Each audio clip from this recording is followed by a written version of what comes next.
오늘 말씀의 제목입니다. 기계적인 족보, 그 예외가 주는 의미. 기계적인 족보, 그 예외가 주는 의미. 오늘 말씀 가지고 여러분들과 귀한 은혜 나누고 싶습니다.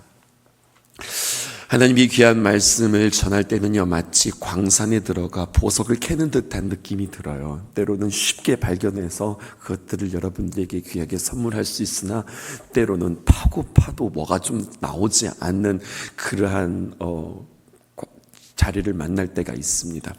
오늘 족보 이야기가 그렇습니다. 성경에 꽤 많은 족보들이 있어요. 생각보다 많아요.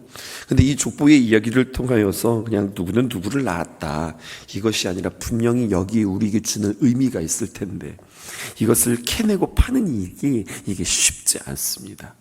근데 오늘 말씀을 깊이 보니 오늘도 뭔가 하나님께서 우리에게 분명히 주시는 말씀들이 있어서 기쁨으로 들고 오늘 여러분 앞에 나왔습니다.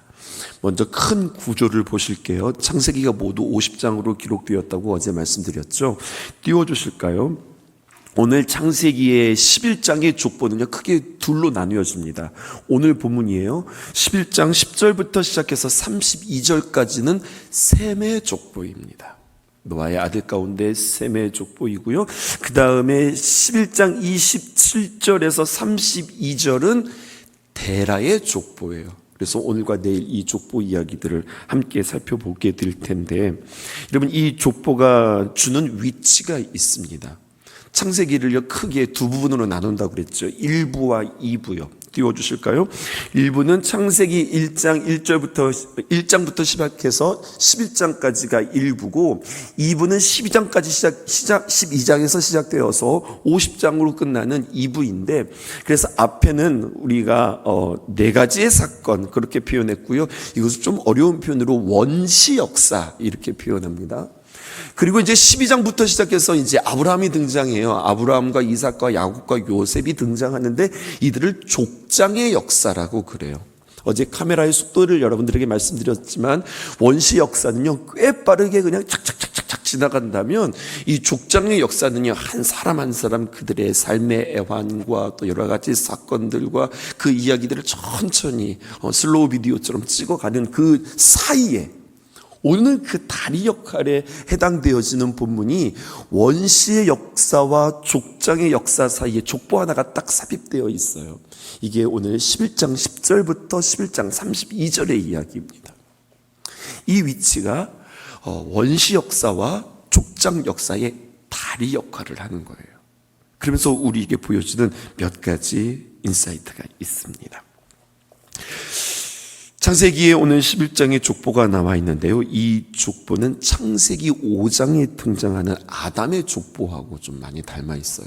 어떻게 닮아 있는가? 오늘 창세기 11장 10절은 이렇게 시작합니다. 셈의 족보는 이러하니라. 셈의 계보, 셈의 족보는 이러하니라 로 시작해서 어떻게 끝나는가? 26절이 한 달 나기라고 그랬죠? 이렇게 끝납니다. 26절 띄워주실까요? 데라는 70세에 아브람과 나홀과 하란을 낳았더라. 이렇게 되어 있어요. 창세기 5장과 닮았다고 했는데, 창세기 5장은 어떻게 시작되냐? 이렇게 시작됩니다. 창세기 5장 1절에 이것은 아담의 계보를 적은 책이라. 아담으로부터 시작한다 라고 해서요, 32절에 어떻게 끝나냐면, 노아는 500세 된 후에 셈과 함과 야벳을 낳았더라. 누가 등장하죠? 셈이 등장하는 거예요. 그럼 아담에서부터 시작해서 노아, 그리고 셈에서부터 시작해서 아브라함, 이렇게 표현되어지거든요. 노아는 아담의 10대 손입니다. 그리고 아브라함은요, 아담의 20대 손이에요. 성경은 세 사람을 강조하고 있는데, 아브라함과 노아와 그리고 아담을 강조하고 있어요. 이들이 분기점입니다. 첫 번째, 아담은 누구인가? 아담은요, 인류의 시초라 할 수 있어요. 그리고 인류의 시조이기도 하죠. 노아는 누구입니까? 노아는요, 하나님께서 홍수로 세상을 징벌하신 뒤에 새롭게 시작한 인류의 시조라 할 수 있어요. 그러면 아브라함은 누구인가?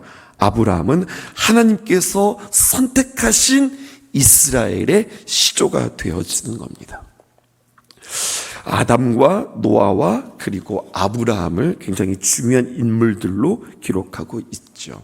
그리고 이것은 나중에 신약의 예수 그리스도의 계보까지도 이루어지는 겁니다. 그래서 오늘 기록하진 않았지만 인류의 시초, 새 땅에 새 시대에 홍수로 징벌한 후에 새로운 시조, 선택된 이스라엘의 시조라고 한다면 예수 그리스도는 우리의 구원의 시작인 그 예수 그리스도를 우리에게 설명하면서 사실은 성경은 아담부터 시작하여서 예수 그리스도까지 해서 계속해서 그 시자들을 좁혀가고 있습니다. 오늘 본문 한번 보시죠. 창세기 11장 10절부터 시작하는 이 족보의 이야기는 매우 기계적이고 똑같은 말들이 계속 반복되어지고 있어요. 제가 10절하고 11절까지 읽어드릴게요. 셈의 족보는 이러하니라. 셈은 100세에 곧 홍수 후 2년에 아르박삿을 낳았고 아르박삿을 낳은 후에 500년을 지내며 자녀를 낳았으며 이렇게 표현되어져 있는데요. 이런 말들이 계속 반복되어지거든요.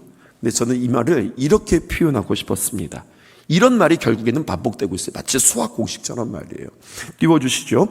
A는 X세에 B를 낳았고 B를 낳은 후에 Y년을 지내며 자녀를 낳았다. 제가 지금 무슨 설명하는지 아시겠죠? 그러니까 족보의 이야기가 계속 이 표현이에요. A는 X세에 B를 낳았고 B를 낳은 후에 Y년을 지내며 자녀를 낳았다.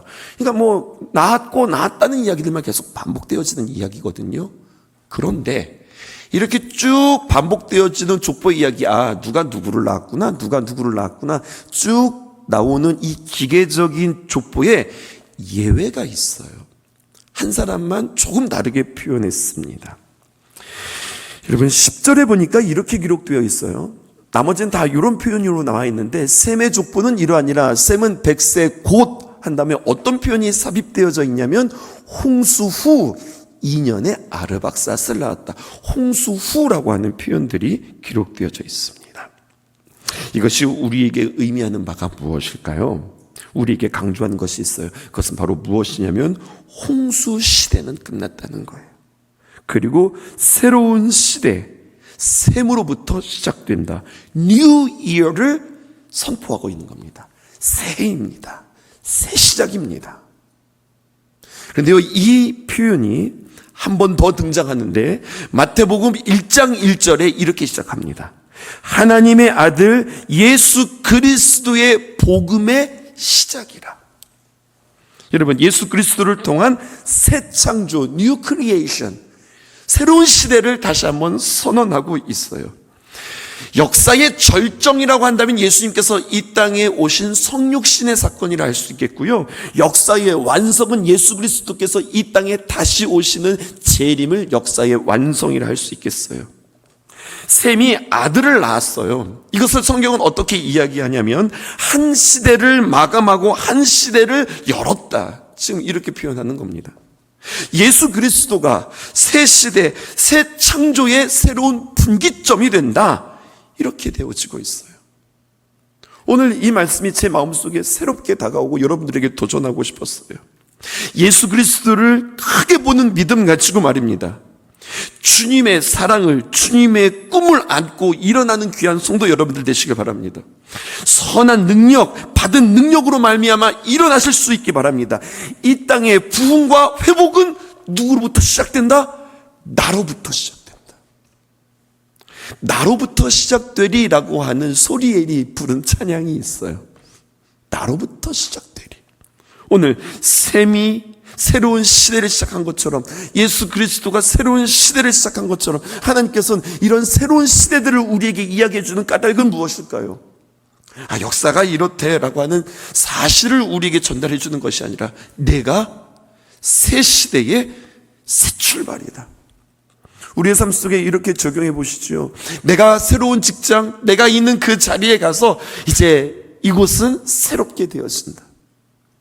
내가 가는 그 사람을 만남으로 인하여서 참 우울하고 힘들었는데 그가 나를 만남으로 인하여서 그에게는 참 기쁨과 참 평안이 이제 시작되어진다. 새로운 사역을 시작되어 주면서 이곳에 하나님께서 놀라운 새로운 시작을 주님께서 이루어 주신다. 여러분, 그 새로운 시작이 누구부터 시작된다고요? 나로부터 시작되리. 이 거룩한 꿈이 저와 여러분들에게 있기를 주님의 이름으로 축복합니다. 주의 꿈을 안고 일어나야 되고요, 주님으로부터 받은 그 능력으로 인하여야 하고요, 나로부터 이 땅의 부흥과 회복은 누구로부터 시작된다? 나로부터 시작된다. 이 선포가 있기를 주님의 이름으로 축복합니다. 또 한 가지, 오늘 족보가 우리에게 주는 메시지는요, 특출난 사람도 없고 특이한 사항도 없습니다. 그들의 이름은 특징이 없어요. 그냥 누구를 낳고 어떻게 지내며 또 누구를 낳았다, 이러한 표현이죠. 무슨 뜻일까요? 이게 무슨 의미일까요? 그들의 이름에 별다른 수식이 없다라고 하는 이야기는요, 특징 없는, 세상의 시선으로 볼 때는 작은 사람들, 별 볼 일 없는 사람들이에요. 근데 여러분, 놀라운 사실은요, 이들이 예수 그리스도의 계보를 이어가는 사람들이 되었다고 하는 거죠. 누가복음 3장 34절부터 보실까요? 이렇게 기록되어 있습니다. 아브라함이요, 족보를 중간으로 뚝 끊어왔어요. 여기서부터 저희는 중요하기 때문에, 아브라함까지 보기 때문에, 아브라함이요 그 위는 데라요 그 위는 나홀이요 그 위는 스룹이요 그 위는 루요 그 위는 벨렉이요 그 위는 헤베요 그 위는 실라요. 여러분 36절 보실까요? 또 이렇게 기록되어져 있습니다. 그 위는 가이난이요 그 위는 아박사시요, 아르박사시라는 이야기거든요. 그 위는 누굽니까? 셈이요. 무슨 이야기입니까? 지금 셈의 족보를 지금 거꾸로 올라가고 있는 이야기가 성경에 기록되어져 있죠. 무슨 뜻이에요? 별 볼 일 없는 이들인데, 이들이 누구의 족보에 올라간 겁니까? 예수 그리스도의 족보에 올라가 있어요. 반면에 우리가 창세기 10장에도 족보의 이야기가 있었습니다. 근데 여기에는요, 수식과 설명이 꽤 화려했어요. 창세기 10장 8절에서 9절 상반절 볼까요? 구스가 또 니무롯을 낳았으니 그는 세상에 뭐라고 합니까? 첫 용사라. 중요한 것은요, 첫 용사가 아니었어요. 제가 보는 시선은 어디 있었냐면 세상이었어요. 세상에서는 그를 향해서 첫 용사라 그렇게 이야기했죠. 하지만 하나님께서 보실 때는요, 별로요. 하나님께서 볼 때는요, 별로 그것이 감동이 없었어요. 니무롯이 무슨 뜻입니까? 반역자라고 하는 뜻이거든요. 또 그가 여호와 앞에서 용감한 사냥꾼이 되었으므로 사람들이 볼 때는 그건 엄청 용감한 사람처럼 보여요. 그런데 여러분, 용감한 사냥꾼이라고 하는 그 사냥꾼이라고 하는 표현은요, 사람을 사냥하던 사람이다, 이런 의미라는 거죠. 세상의 시선으로 볼 때는요, 와 대단하다, 괜찮은데, 이렇게 생각하기 쉬우나 주님 보실 때는요, 별로이고요, 별 볼 일 없는 사람이에요. 여러분, 세상이 기억하는 나보다 더 중요한 것은 하나님께서 나를 기억하시는 것이 너무나도 중요해요. 사도행전 10장 31절에 보니까 하나님께서 고넬료에게 이렇게 이야기하시죠. 하나님이 내 기도를 들으시고 내 구제를 기억하셨으니. 여러분들과 전에 한번 나눴던 말씀이에요. 하나님께서 기억하시고, 그리고 하나님께서 들으시는 인생, 얼마나 귀하고 얼마나 복된 사람일까요? 내 구제를 기억하였으니라고 하는, 이 기억하다라고 하는 것이요, 내가 기억할게, 내가 잊지 않을 거야, 이런 뜻이 아니라 이렇게 기록되어져 있더라고요. 기념비가 되었다.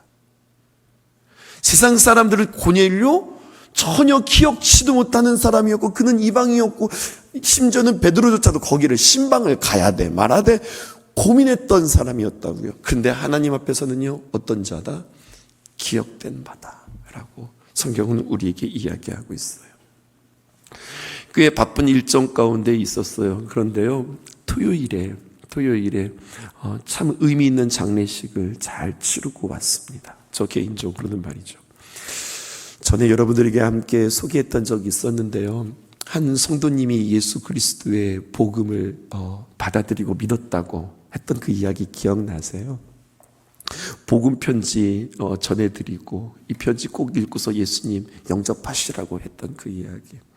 전에는 하나님의 복음 받아들이지 않고 참 거절했던 그분이 끊임없이 우리가 가서 하나님의 귀한 복음을 전하고 복음 편지 전해드렸는데, 마음 문을 열고 신방 받으시고 영접하시고, 그리고 참 편안하게 수천하셨어요. 돌아가시기 전까지 계속 그 편지 이렇게 붙잡고 읽으셨다고, 그리고 계속해서 찬송 들으시면서 그렇게 편안하게 소천했다고 하는 이야기를 듣고 막판에 정말로 막판에 항암하시다가 하나님의 귀한 복음 듣고서 천국 갔다는 이야기에 참 아쉬운 구원이었지만 그래도 참 감사한 구원이다, 그렇게 생각했어요. 장례식 잘 마치고 기대하기는 그 아내가 이번 다음 주에 이제 우리 교회에 나오셨으면 참 좋겠다라고 하는 그러한 기대와 또 기도도 있는데요. 여러분, 참 의미 있는 것은 그런 거예요. 다른 것이 아니라 하나님의 복음 들고 가서 뭐 제 힘이겠어요? 제 능력이겠어요? 그냥 정말로 그 영혼을 사랑하는 마음으로 그 영혼이 하나님의 복음을 참 잘 들었으면 좋겠다라고 하는 그 꿈 가지고 정성스럽게 기도하며 복음을 전했는데 정말로 그 사람이 그 복음을 받아들이고 지옥 갈 수밖에 없었던 그가 하나님의 귀한 복음을 듣고 천국 가는 일에 내가 쓰임을 받았다면 세상은 그것을 기억할지 기억하지 않을지는 모르겠으나 하나님께서는 분명 기억하시고 하나님께서는 분명 기뻐하실 것이라는 거죠. 여러분, 우리는 무엇을 위해서 살아가는 사람입니까? 오직 기억하세요. 우리는 구령입니다. 영혼을 구원하는 일에, 우리가 그 일에 귀한 사명 가지고 살아갈 수 있는 저와 여러분들 되기를 주님의 이름으로 축복해요. 복음을 알지 못하는 자에게 복음을 전하는 일, 그 마음문을 열고 그를 주님께로 세우는 일은 하나님께서 하세요. 이번에 과정들도 그랬어요. 저희가 한 일은 아무것도 없었던 것 같아요. 그냥 기도하고 간절한 마음으로 복음 편지를 전해줬을 뿐이고 신방했을 뿐이고 간절히 그를 위해서 기도했을 뿐이지 우리에게도 어떤 능력도 어떤 힘도 없었어요. 하지만 모든 일들은 누가 이루시는 거예요? 하나님께서 이루시는 거예요. 그냥 우리는 주님 앞에 겸손하게 전할 뿐입니다. 하나님을 의지하고 하나님의 귀한 꿈을 이루어두기를 그냥 우리는 갈망할 뿐입니다. 그러면 하나님께서 일하세요. 근데 오늘 성경이 이야기하잖아요. 세상은 너를 기억하지 못할지 모르지만 나는 너를 기억한다. 하나님께서 기억하시는 귀한 인생 되기를 주님의 이름으로 축복합니다. 전도해야지 하는 마음들이 있는데요. 그렇게 여러분들 전도하세요 앞에서 여러분들에게 강조하기보다는 어떻게 전도하는지, 또 그 전도에 어떤 방법들이 있는지, 또 어떤 은혜가 있는지, 이제 우리는 주일 저녁마다 3주에 걸쳐서 여러분 그 매주마다 그 대전에서 올라오는 일도 참 저를 사랑해주고 우리 교회를 사랑해주지 않으면 힘든 일이거든요. 근데 그 일에 오케이 해주시고 올라와 주신다고 말씀해 주신 목사님도 너무 감사하지만 우리는 이 기회를 통하여서 정말로 귀한 구령의 열정들을 다시 한번 되찾는 귀한 시간들 되기를 주님의 이름으로 축복해요. 전도하는 것뿐만 아니라 또 한 가지가 있죠. 우리는 한 사람을 예배자로 세우는 거예요. 늘 이야기하잖아요. 여러분, 하나님의 귀한 말씀이 들리세요? 여러분들은 들려서 참 아멘으로 감사하고 기뻐하고 그 말씀으로 참 만족하면서 살아가는데, 어떤 이들은 하나님 자리에 나오기는 하지만 그냥 억지로 끌려 나오는 이들이 있고, 하나님의 말씀을 들어도 잘 모르는 이들이 있거든요. 그리고 잘 안 들리는 거죠. 그런 이들에게 하나님의 귀한 말씀이 잘 들려야 믿음은 어떻게 생기니까? 들음에서 나는 거니까. 하나님의 말씀을 잘 듣게 해서 믿음을 주고 그를 정말로 하나님 앞에 세워 그가 기도하는 자, 하나님의 귀한 말씀을 묵상하는 자로 세우는 일, 이것 또한 우리의 귀한 사명이라 할 수 있겠어요. 다음 세대를 향하여서 우리가 그 일들을 감당하는 거고요, 선교도 바로 결국에는 그 일들을 감당하는 거죠. 이렇게 주님의 귀한 일들을 감당함으로 하나님께서 기업된 바 된 우리가 되어지기를 꿈꿉시다. 마지막 한 가지 더 살펴볼까요? 오늘 성경에 또 하나의 예외가 있는데요. 26절에 보니까 데라는 70세의 아브라함과 나홀과 하란을 낳았더라, 그렇게 이야기하고 있어요. 오늘 왜 이게 예외가 되어지냐면 대부분 지금 많은 자식들이 있었음에도 불구하고 명단은 누구만 올라갔느냐? 장자만 올라갔거든요. 그런데 데라는 70세의 아브라함과 나홀과 하란을 낳았다, 그렇게 이야기하고 있어요. 성경은 무엇을 지금 강조하고 있어요? 아브라함을 지금 강조하고 있어요. 그러기 위하여서 오늘 여기에는 조금 더 예외의 표현들이 있는데 이것들은 여러분들과 내일 또 한번 살펴보십시다. 한 가지만 더 기록해 보실까요? 볼펜을 들고 계시다면 11절 말입니다. 아르박삿을 낳은 후에 500년을 지내며 자녀를 낳았으며, 그렇게 기록되어져 있죠. 거기다가 옆에다가 숫자를 써보세요. 뭐라고 쓰시냐면 600이라고 써보세요. 이 사람이 산 숫자입니다. 그러니까 계산을 어떻게 하는 거냐면 이렇게 하는 거예요. 셈의 족보는 이러하니라. 셈은 백세 곧 홍수의 아르박삿을 낳고, 백세의 아들을 낳았죠. 그리고 아르박삿을 낳은 후에 몇 년을 사는 거예요? 500년을 지냈으며, 그러니까 100 더하기 500 해서 몇 살이 되는 거야? 아, 이 사람 600살 살았구나. 이걸 지금 체크하는 거예요. 그 다음에 13절 볼까요? 아르박삿은 몇 살을 살았느냐? 438이라고 적어보시죠. 그리고요, 셀라는요 15절 뒤에다가 433이라고 적어보시고요. 또 17절 뒤에 에벨은요 몇 살을 살았느냐? 464세를 살았어요. 그리고 벨렉은요 19절 뒤에다가 이렇게 적어보세요. 239. 숫자가 훅 떨어지죠.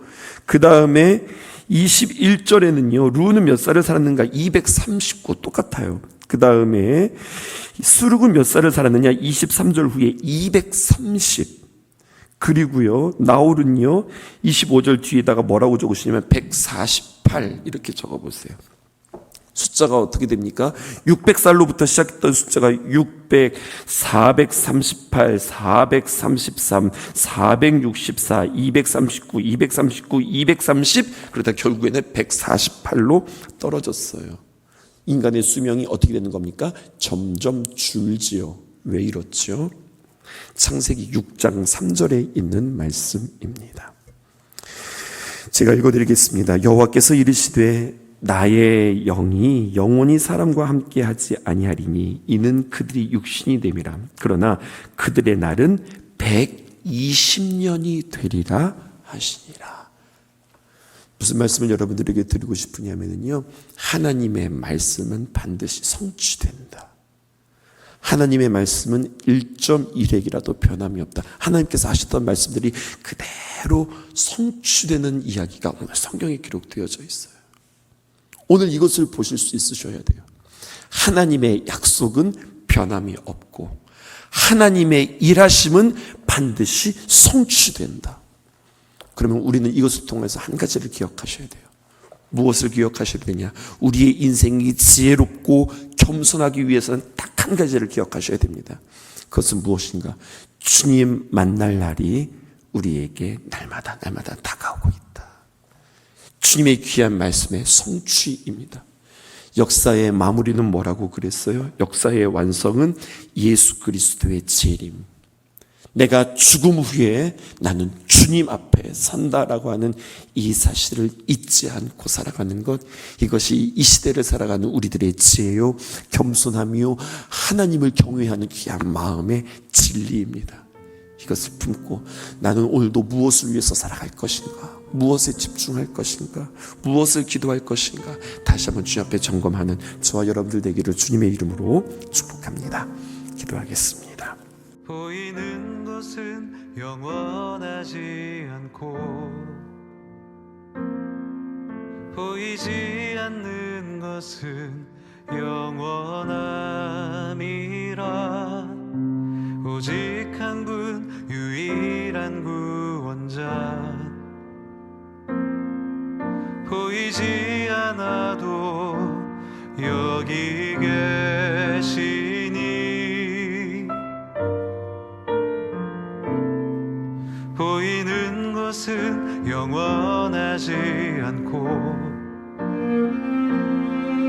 보이지 않는 것은 영원함이라. 오직 한 분 유일한 구원자, 보이지 않아도 여기 계시니 나의 영혼아 너의 눈 들어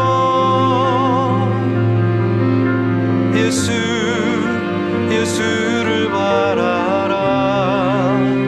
영원하신 왕 너의 참 소망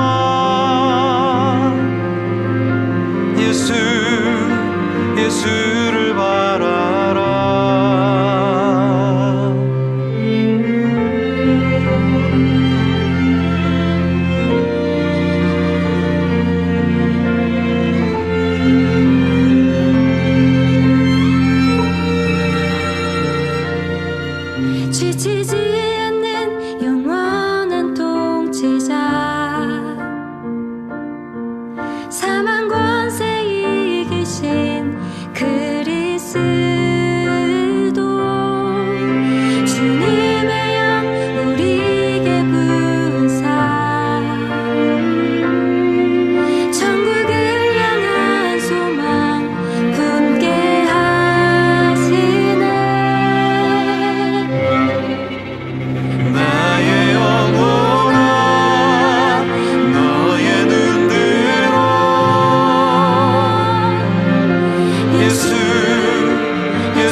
하신 왕